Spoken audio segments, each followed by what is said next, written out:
Hello, it's Rebecca. I've been shopping.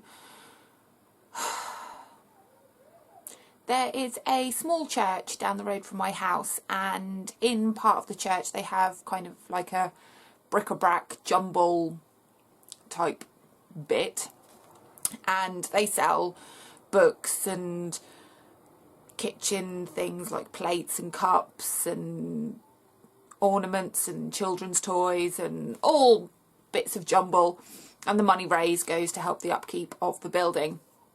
And every now and then I go down there because they have thousands of bazillions of books.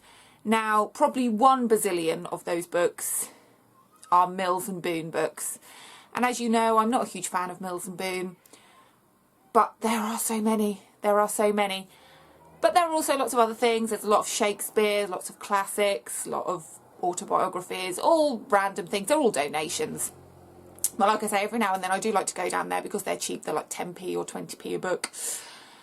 And the other day I went in there and they'd got a new box of books, which was very exciting because they seem to have the same things over again, and you do have to trawl through lots of boxes, which is quite interesting because you find some little hidden things.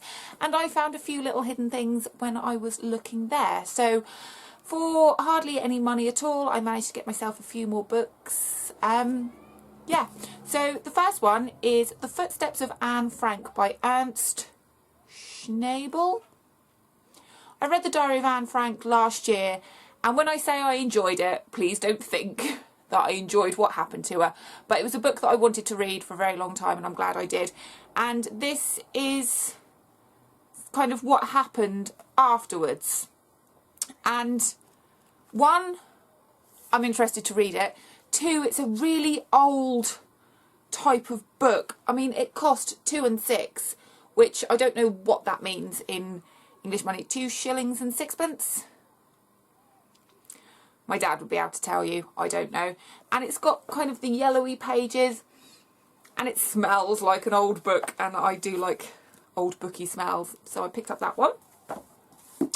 The Memory Keeper's Daughter by Kim Edwards. I read this years ago, and as what I can remember, it's a really peculiar story, quite sad, but I think I liked it, so I thought I'd buy that one. How to Stuff Up Christmas by Rosie Blake. I'm assuming it's a rom-com-y type thing. It's got that kind of cover, and it's a Christmassy book.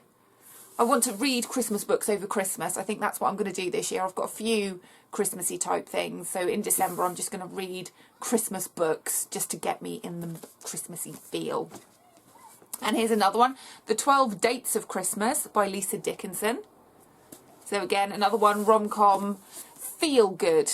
That's what you need at Christmas time. Feel good, lovely stories. So I've got that one.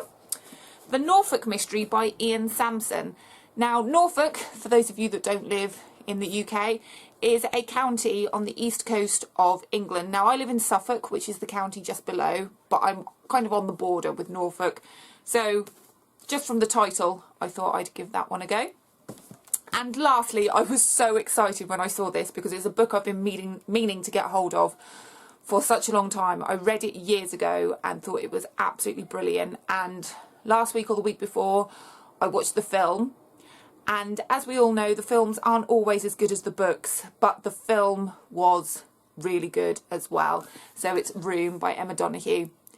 And if you haven't read this, I really think you should. I'm going to read it again. I don't know when, but I will read it again because it is such a sad story and so brilliantly written as well. I won't tell you what it's about, but it is one of the best books I've ever read.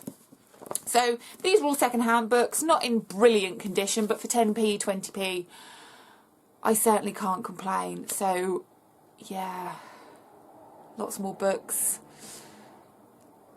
not enough shelf space. What are you going to do? Stop buying books? Ha! Don't be silly. So, have a good day. I'll see you soon.